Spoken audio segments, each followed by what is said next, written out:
සක්වල පාන් කූඩුව කියන්නේ මේ වෙනකොට ලෝකයේ තිබෙන දැවැන්තම පාන් කූඩුව බවට සාතික සම්මාන හිමි වෙලා අවසానයි. සක්වල පාන් කූඩුවේ තියෙන විශේෂතා ගොඩක් තියෙනවා. ඒ අතරින් අපි ඔබට මේ මොහොතේ සක්වල පාන් කූඩුවට නව විශේෂතාවයක් එක්කල කෙනෙකු සමග සම්බන්ධ වෙන්නටයි ලෑස්තිය. ඒ සමයි ප්‍රභාත්. එයාට අනගි සහායක් දක්වනවා ඉසුරු. ඒ දෙන්නත් එක්කයි මම මේ කතා කරන්න යන්නේ. ප්‍රභාත් මට කියන්නකෝ මේ අනෝරා වැස්සක් වාහිනියක අපිට නිරූපණය කරන්න තියෙනවා සක්වල විනාශය වෙනකොට. එතකොට මේ නිර්මාණයට ඔබ තමයි මේ විශාල දායකත්වයක් දරන් ඒක නිර්මාණය කරන්න කියලා. ඔයාට මේ තාක්ෂණය කොහෙන්ද ලැබුණේ? තාක්ෂණ කියන්නේ මම මේ පිළිබඳව පොඩ හදාarලා තියෙනවා. ඉතින් දැන් මෙතන සුරංගයාගේ මේ කතාවත් එක්ක නිර්මාණයත් එක්ක එයාට වැස්සකෙන්දේ අවශ්‍ය වුණා. ඉතින් මටත් අවශ්‍යතාවයක් වුණා එයාට හැකිතාක් පුළුවන් විදිහට උදව්වක් කළා. ඒ කියන්නේ කෘත්‍රිම වැස්සක් මෙතන නිර්මාණය කරලා එන ජනයාට නියම විදිහට අත්දැකීමක් ලබා දෙන්න. ඉතින් මේ ඉසුරු මල්ලි තමයි මාත් එක්ක සහාය හිටියේ. තවත් මෙතන බොහෝ පිරිසක් ඒකට අපිට උදව් උපකාර කරා. ඉතින් මට හැකි පමණින් මට පුළුවන් වුණා ඉතින් ඒකට තව කරන්න.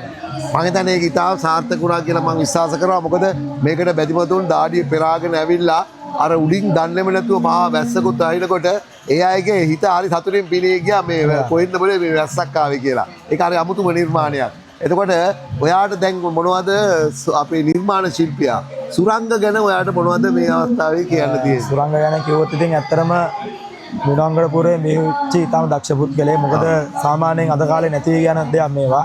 ඉතින් ඒ වගේ පුද්ගලයෙක්ට එහෙම දෙයක් දැනিলা මේ විදිහට කතාවක් ඔන්නගලා අපි බෞද්ධ ජනතාවට මේ විදිහට දෙයක් දෙනවා කියන්නේ ඉතින් ඇත්තටම විශිෂ්ට චරිතයක්. ඉතින් ඒ මින් ඉදිරියටත් ඉතින් පුළුවන් උපකාරයක් අපි ආ වෙනුවෙන් අනිවාර්යයෙන්ම කරනවා. ඒක තමයි වටින්නේ මේ ප්‍රභාත්. අපේ තියෙන හොරන්පැල්ලේ තියෙන වෙනසත් ඒකයි. මින් ඉස්සරහටත් අපි සුරංගට ඕන උදව්වක් කරනවා.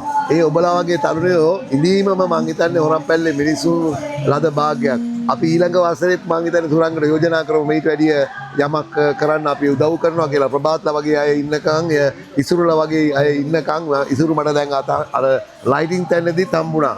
එතකොට මේ වගේ චරිත ඉන්නකම් අපිට පුළුවන් මේ වගේ දැනගන්න නිර්මාණ කරන්න. හොඳයි ප්‍රභාත් ඔබේ නිර්මාණය අපි බොහොම අගය කරනවා. බොහොම හොඳ නිර්මාණයක් ඒක හදලා තිබුණේ.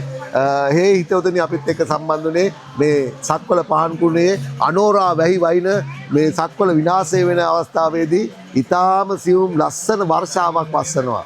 ඒ වර්ෂාව නිර්මාණය කර ප්‍රභාසා ඉසුරුයි අපිත් එක්ක සම්බන්ධ වුණේ. සම්බන්ධ වුණාට බොහොම ස්තුතියි.